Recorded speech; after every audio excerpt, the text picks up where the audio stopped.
targeted enrichment. It can be the whole exome, but it also can be focused panels for specific disease markers. So we have one, for example, for inherited diseases. These are pediatric diseases. They are all developed in collaboration with research groups. So, for example, this was Stephen Kingsmore from Children's Mercy Hospital in Kansas, together with Hilde Ropers from the Max Planck Institute in Berlin. So they added disease markers of inherited pancreatic diseases and for intellectual disability.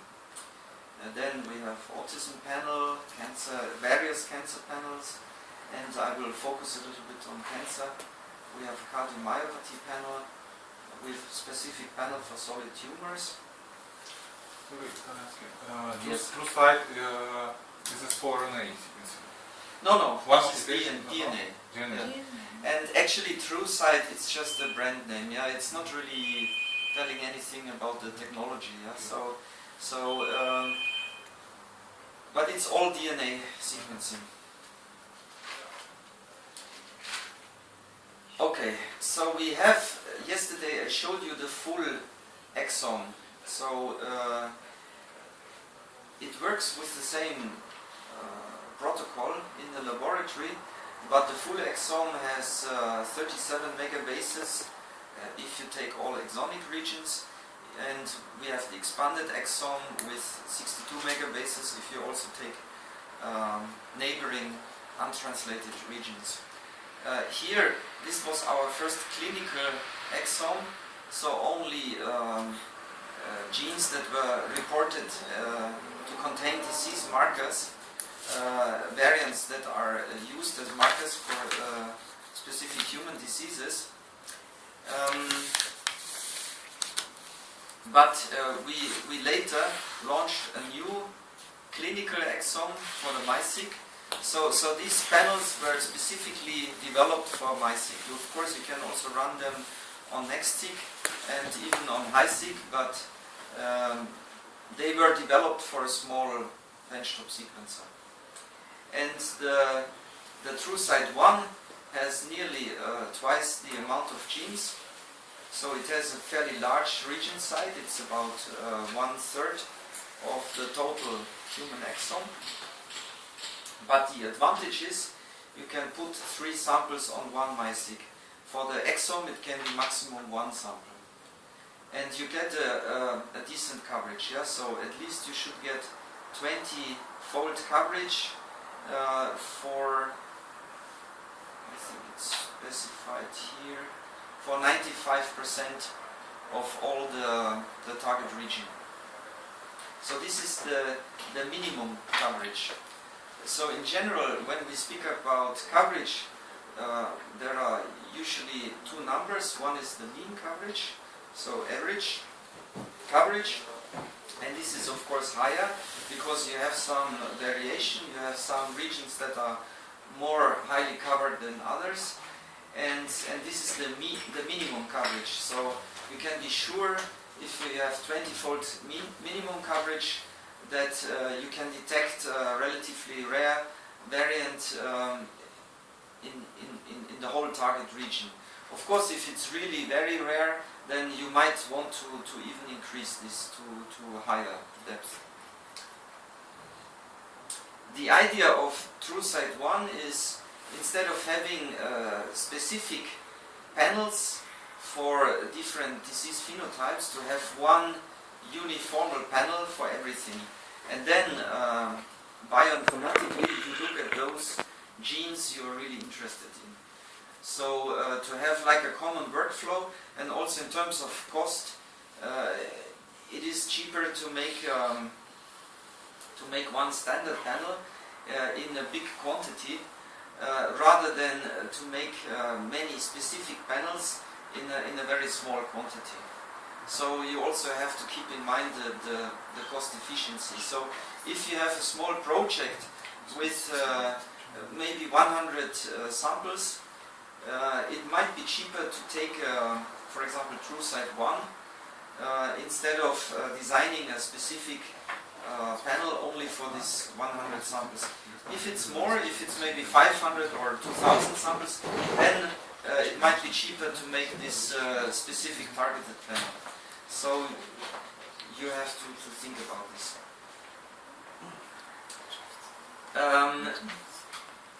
The TrueSight 1, so our goal was to get as much information from one single MySic experiment as possible. So the amount of data you can get from the MySic is limited to a maximum of about 15 gigabases, and so this is the distribution of coverage.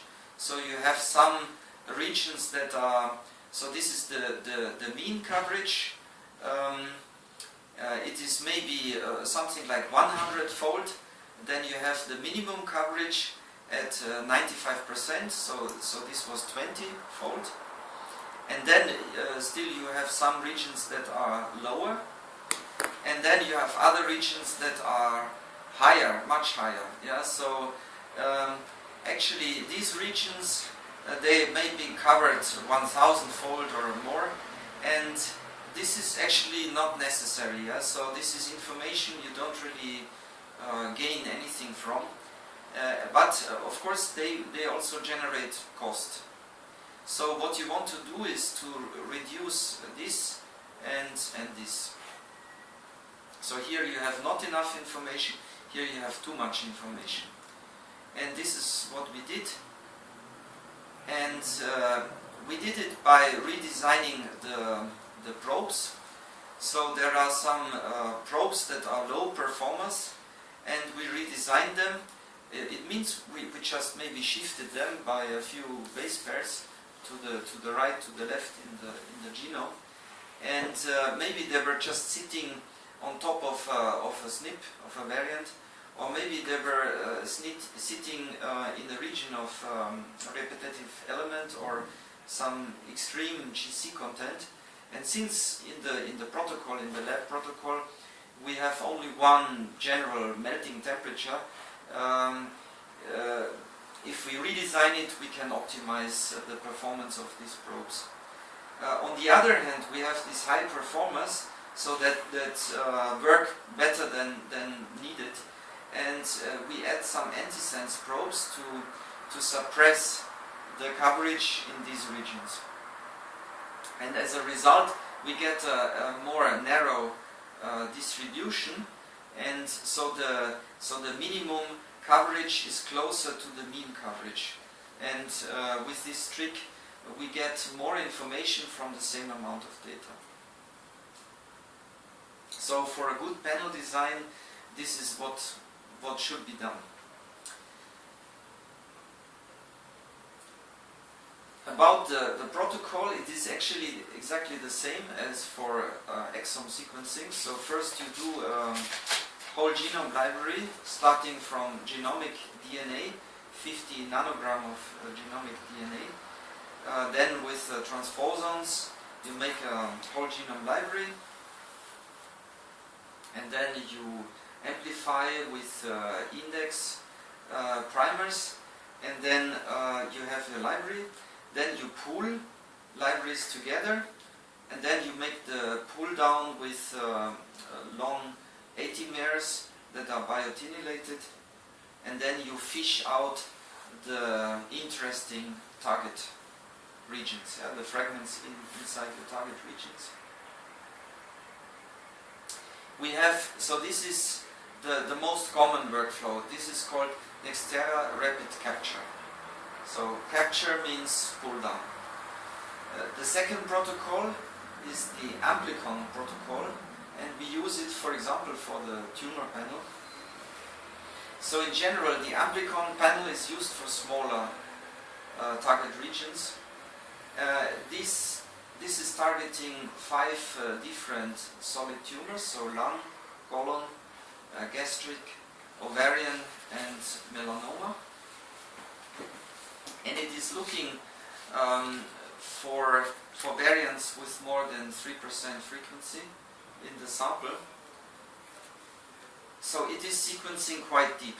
Here you have a summary of all the cancer panels that we have. So the most commonly used cancer panel is this one, the TrueSight cancer. It is targeting 94 genes and 284 SNPs, and this is really looking at familiar cancer risk, so germline mutations. So for example, it contains the most common variants in BRCA1 and 2. Then, to detect if you have samples from affected patients, then you can use the TrueSick Amplicon cancer panel. So this is smaller. This is why it's following the Amplicon protocol, not the rapid capture protocol.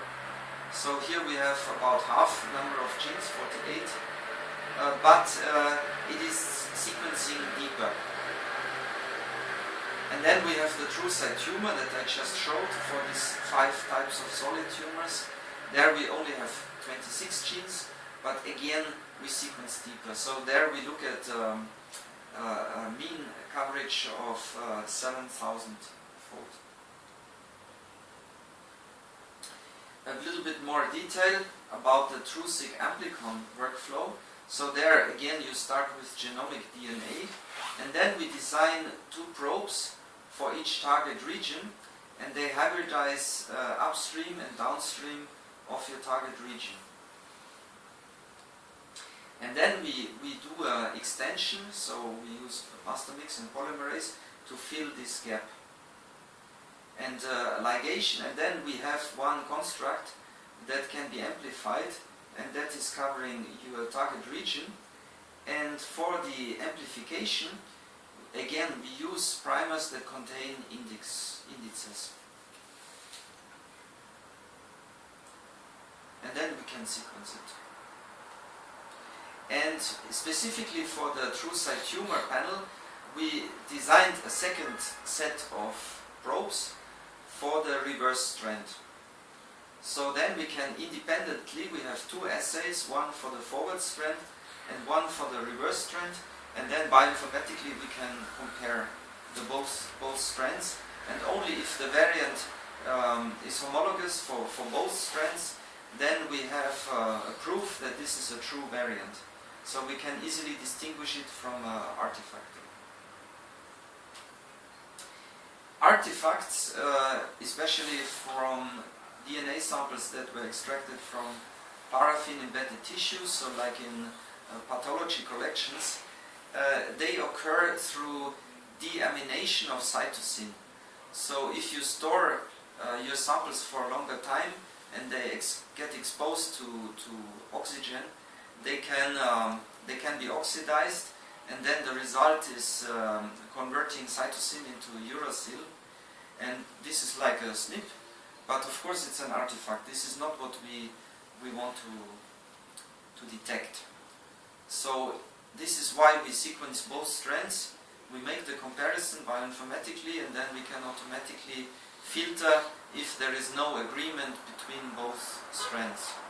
If there is agreement, then MySic reporter will report them in the resulting CSV file as a true variant. And in this experiment, series of real experiments, we could show that even at a fairly low frequency, we can reproducibly detect these alleles. So with other methods, you would not be able to detect these rare variants. And here I have a comparison between the different TrueSight panels. So on our webpage we have more detailed information about each of them. For example, of course you can download list of all the target genes, and if you plan a project, of course this is the first thing that probably you would do. You would look at the list of targets and see whether the targets of your interest are included. And if you have any problem to find this list, we can contact us and we can help you. So we have the TrueSight cancer panel for germline mutations. This is also now quite widely used in pharmacogenetic projects with pharma companies. So, for example, we have a big project in Middle East with Amgen. So this is really to develop methods of companion diagnostics. Yeah? So you first screen your patients as they enter a hospital and they have the first diagnosis. You screen them with the TrueSight cancer panel, and then you try to stratify your patients into subgroups that get a specific treatment that has the best prediction. Then we have the TrueSight tumor panel that I just showed. Very new is the TrueSight myeloid panel, and so if you're interested in leukemia, this might be interesting for you. So it is targeting 54 genes, and yeah, of course we have a list of those. Here you see the recommended read length, so it's paired and 2 times 150 base pairs, so you need a 300 cycle kit. This is the recommended sequencing depth, so there we recommend mean coverage of 500 times per amplicon. Yeah. And also the TrueSeq amplicon cancer panel.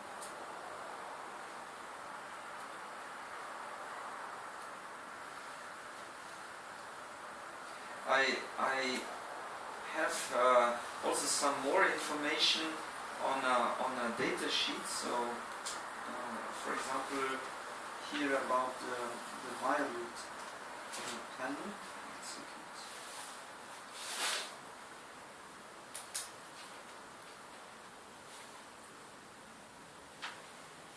So we can also send you this data sheet. So, for example, here you have the oh, it's not shown.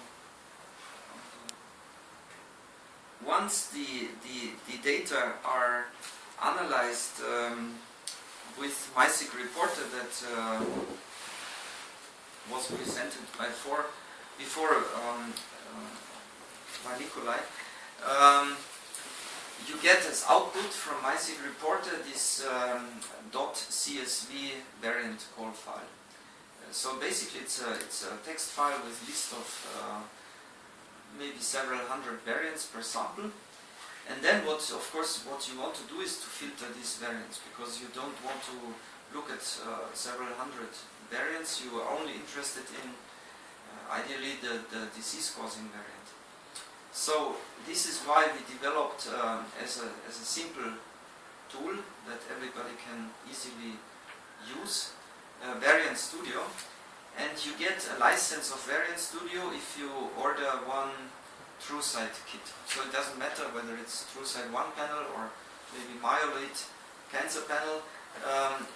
If you order one kit, you get the license, and the idea is you can then import the output from MySeq reporter, so the .csv file, and then through the cloud it is comparing your CSV file with public databases,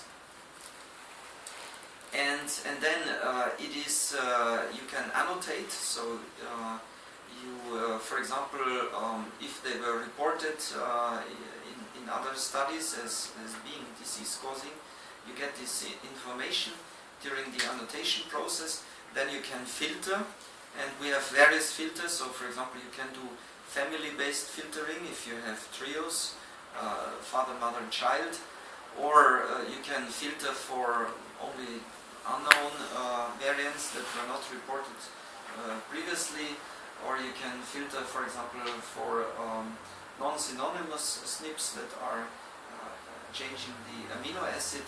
So there are different versions of filtering. Then you can classify them in suspected disease-causing variants and other types, and then finally you can report them, and it can be kind of clinical report that can be handed out to doctors.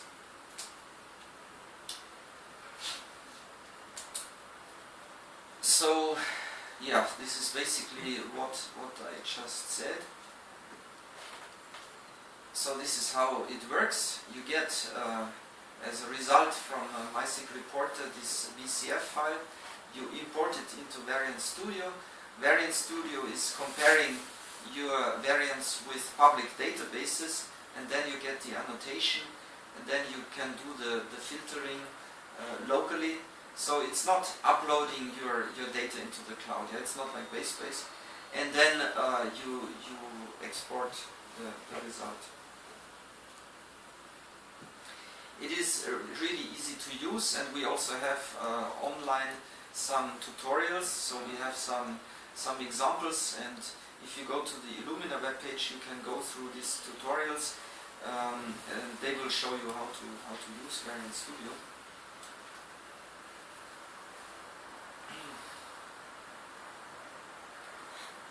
So these are some of the databases that are queried. Yeah, Omen, Cosmic, NHLBI database. So and then you get information at variant, transcript level, and gene level. Then you can categorize them according to these annotations. You can also perform literature searches, so you get links to publications. So this really speeds up the interpretation of your data. And the idea is to get from a large number of variants to a few causal variants. So you have to develop for your specific project your own strategy of filtering. So, for example, here, filtering for recessive transmission. For example, if you work with the inherited disease panel, so you can look, for example, recessive or X-linked or de novo variants. You can also do paired analysis, so you compare one sample with a reference, so like tumor normal, something like this.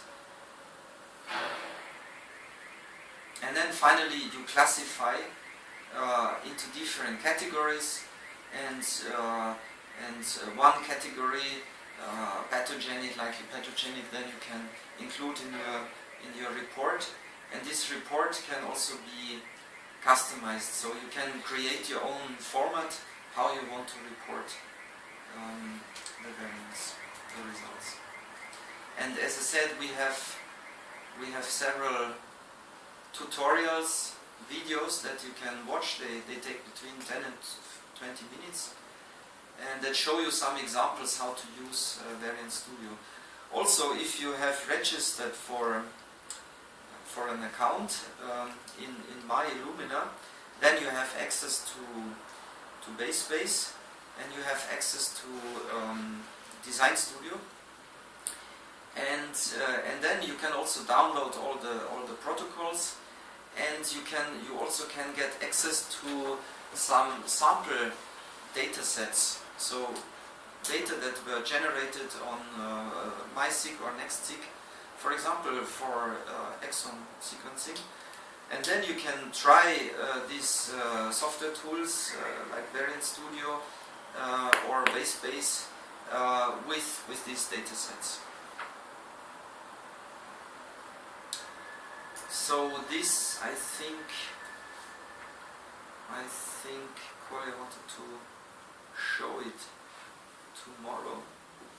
Basebase core apps.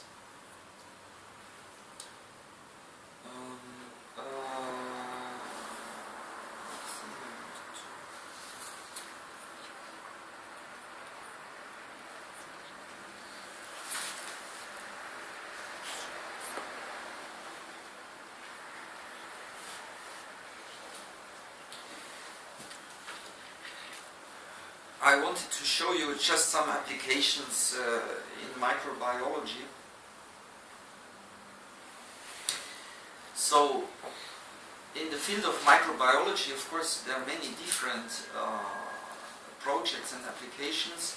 So it can be metagenomics, it can be studying infectious diseases, it can be clinical microbiology, and of course one big topic, for example, is MRSA in clinics, so multi-resistant strands that are killing a lot of patients in all countries. So some years ago it was a big problem in the United Kingdom, for example, with hygienics in hospitals, and now with the MySeq there are simple and rapid tests to identify these multi-resistant strands, and also to trace back to the source of infection. About metagenomics, there are now some big international projects, like for example the Microbiome Earth project, so studying the environment, about the hospital microbiome, about the microbiome that is affecting us at home or at work. One big project, for example, in the United States is the American gut. I think it's a funny name, yeah. And it's actually interesting now there are also some in other countries similar projects, so you can compare the American gut with maybe the Belarusian gut. And these projects also were reflected sometimes in the normal press, yeah. So here in the New York Times, yeah, some of my best friends are germs, and they concluded that you may be born 100% human, but you will die 90% microbial. So also the wider public becomes aware about the importance of microbiology and metagenomics. So as a raw statistics, it is now known that the gut contains most of the microbes in the human body, about 1 kilogram if you add up all the microbes, and the total amount in one human is about 1.2 kilogram. So quite a lot. And there are now really a lot of publications, and they all these projects would not be possible without next generation sequencing. So this is really opening a whole new field of research. There are different strategies for metagenomics. So you can do bacterial whole genome sequencing. So if you start from cultured bacteria, then of course you have your individual strand, and it's easy. You just do Nextera XT and you do your MySeq, and then you can sequence up to several bacterial genomes in one experiment. And then in MySeq Reporter you choose the de novo assembly workflow, and or in base space, yeah, depending on the size of the genome. The other approach is to, if you want to profile a community, so a complex mixture of microbes, and you're not so interested in sequencing the whole genome, but you're more interested in the overall composition of the population, then you can do 16S ribosomal RNA profiling. So you amplify only the 16S RNA region, and then you do a tailed PCR reaction, and this is what I was talking about before. So you make an approach with specifically designed primers, and there are publications we can give you some suggestions for the sequences, and then again you can analyze it on the MySeq. And a third approach is to do shotgun metagenomics. So there basically you take all DNA that you find in an environment. So for example, there is a really nice publication in Nature, it's in Nature Biotechnology, that was published after the oil spill in the Gulf of Mexico. So they were sampling water in the Gulf, before and after the oil spill, and they compared, they sequenced all the DNA and also the RNA that was found in this water, and then they assembled it and they aligned it to known microbial genomes, and then they also found new species, and basically they could monitor exactly how the composition of the microbiome changed with the oil spill, and so many species they disappeared, and suddenly some species, for example hydrocarbon degrading microbia, they proliferated exponentially and were the dominant species after the oil spill.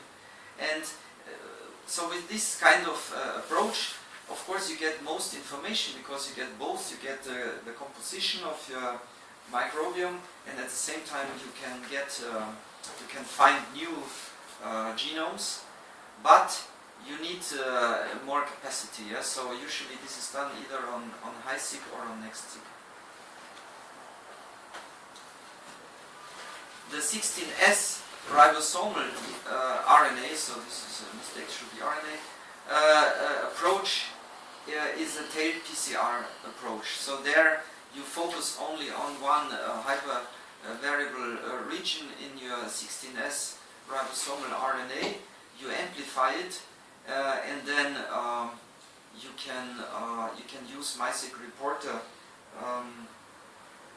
to identify the composition of your microbial population. So this is the strategy. So you have these tailed PCR primers that are specific to the V4 hypervariable region, and at the same time they also contain the common part, the P5 and P7 oligo that is homologous to your flow cell. And then very easily you make a library, you pool samples, and then you sequence it. And yeah, this is just one example. Here they sequenced microbiome, maybe in hair of dog, then dog owners, and they compared it with a different microbiome, for example in soil. Yeah? So this is just a very crude comparison. For infectious diseases, there are now also some global projects that are partially founded by United Nations and World Health Organization. For example, also in Africa, about HIV, about tuberculosis. So in principle, again, you either culture a cell or you directly extract them from the environment. Then most often you make sample preparation with Nextarius T, and then you sequence it on the MySeq. And there are different strategies, so you can opt for whole genome sequencing of your microbia, or you can go for the transcriptome. And so there we have, specifically for the transcriptome, we have some kits from Epicenter, so you can find them on the Epicenter webpage. And basically, for example, you can use the script-seq protocol that I mentioned yesterday to get the transcriptome of your microbia. If you use the TrueSeq RNA protocol, so total RNA, you should use the Ribosero kit.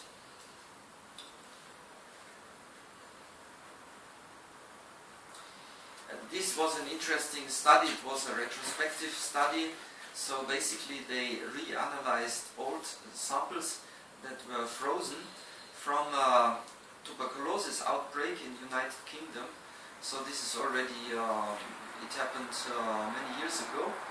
And they stored the samples, and now with this new technology that was not available at the time of the outbreak, they can recapitulate and trace back the source of infection. Also, they wanted to study how much variation is there within one patient, so they took samples from different parts of the body. They also took samples from different individuals in the household and also within the community. So they could trace back the roots of infection within the community, within the household.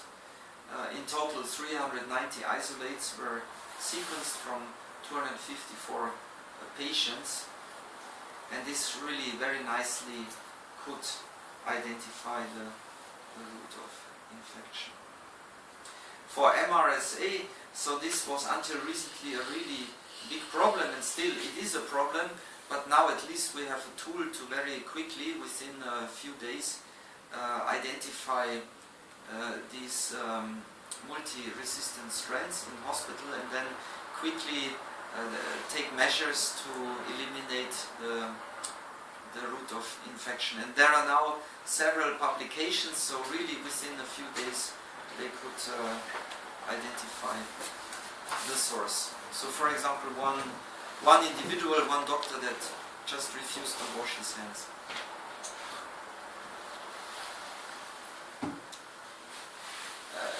There are some other examples for example, to detect foodborne pathogens, and as I mentioned yesterday, for example, in the US there is now a big project. The government bought more than 80 MySics and equipped laboratories to identify foodborne pathogen outbreaks. Another example was this outbreak in Germany mainly and Central Europe. So several people died and as a result of infection with Shiga toxin E. coli. And so there was a lot of public pressure to quickly identify the root cause, and they could identify a strain of Shiga E. coli on Spanish cucumbers. So immediately, but this was not done with NGS. This was done with a gel-based assay, and then the European Union immediately banned Spanish cucumbers, so the farmers had to throw away tons of cucumbers, and then the European Union had to compensate them with more than 200 million euros. And afterwards, only afterwards, they sequenced the strain, and very quickly it was identified that yes, on one hand it is Shiga E. coli, but it was not the pathogenic strand. So the cucumbers were innocent, and basically European Union based it 227 million, and so next time I think they will immediately sequence. So just one example. What was the cause of infection? The cause of infection was bean sprouts. So what you put in salads, yeah, you go to a cafe, you think today you want to live healthy, so you order salad with some maybe some turkey, some Caesar salad, and they put on top the soybean sprouts, which are supposedly very healthy, but in this case they were infected with Shiga toxin E. coli. And after identifying the company, very quickly they could eliminate them from the market. Yeah. So this is this project in the United States where this was already started in 2012, and so it's in total they invest $17 million to buy 80 units of MySic.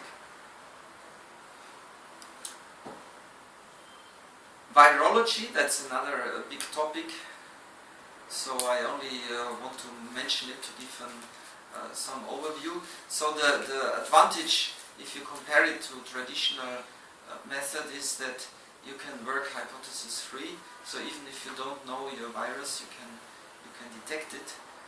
It is much more sensitive. So in a complex environment where the viral DNA or RNA is highly diluted, still you can detect it with NGS.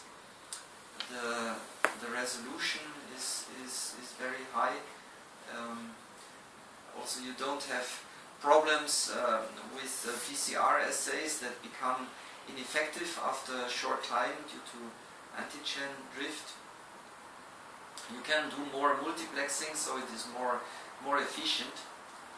And also you can study things that you could not study before, like virus-host interactions. So one example is the Middle East respiratory virus MERS that was in the press recently. It was detected in 2012, first in Saudi Arabia and now also in other countries. It is very similar to SARS that was happening about 10 years before and that killed about 800 people. It is also a coronavirus.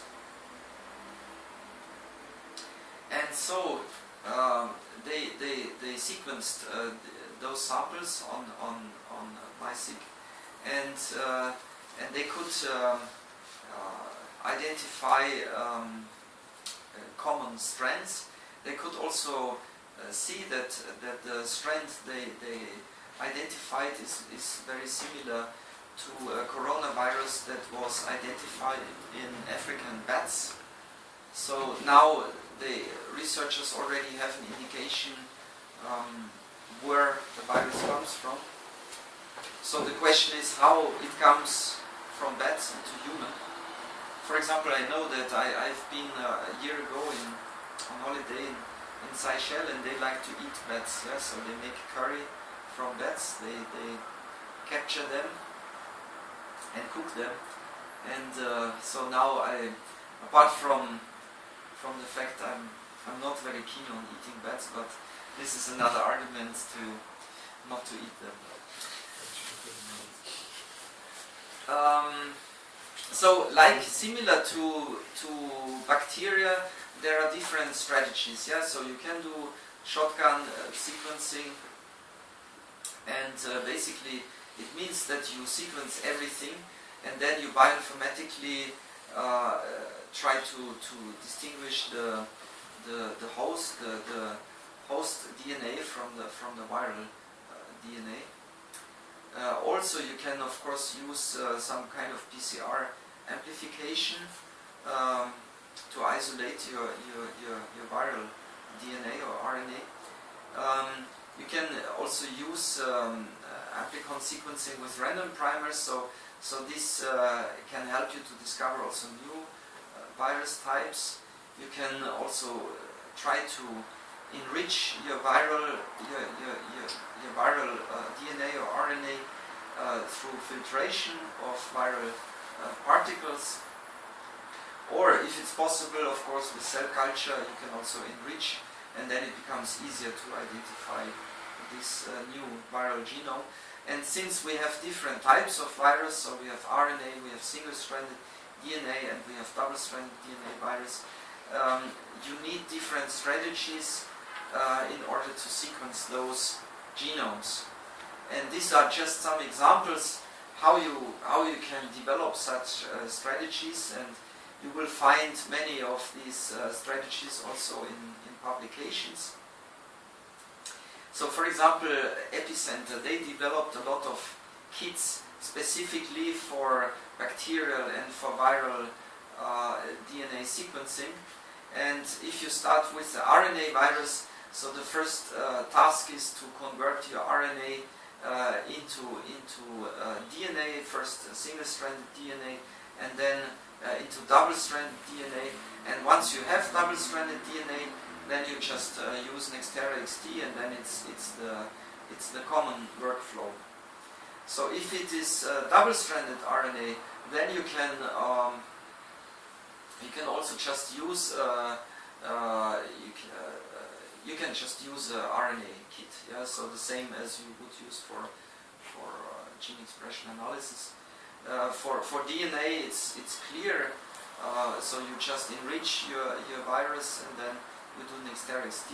And if it's single-stranded, you first need to convert it into double-stranded DNA.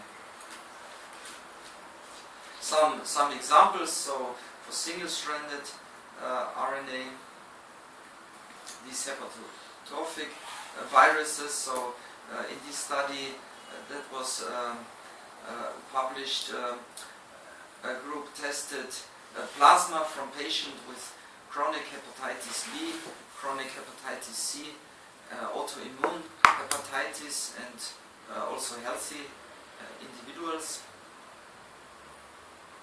I don't have the results here, so if you're interested, you can get the reference. Also, there are several publications on influenza. So this is single-stranded RNA virus that was done on the MySeq.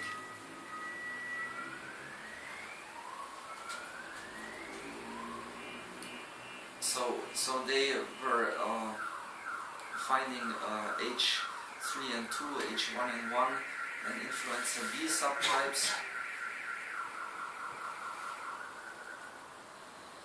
And at this time they did it with version 2 chemistry, so they could pool 6 viral samples into one experiment. But now we have version 3, then you can pool even more, and you get more efficiency.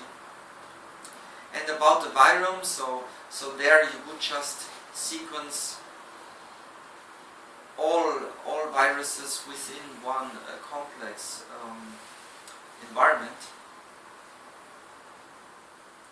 And this review is really nice because it's also focusing on virus-host interaction that can be studied using NGS. So you can use NGS to follow the whole life cycle of virus. And for example, in this publication, they were looking at polio and influenza. And for polio, they found that certain gut bacteria seem to promote the poliovirus attachment to the cells. And for influenza, they found that the depletion of commensal bacteria by antibiotics in the airways dampened the immune response to the influenza virus. So actually this is counterproductive to take these antibiotics. Okay, so this was just an overview of applications, what you can do with NGS and specifically with the MySeq in the field of microbiology. Questions? Hungry?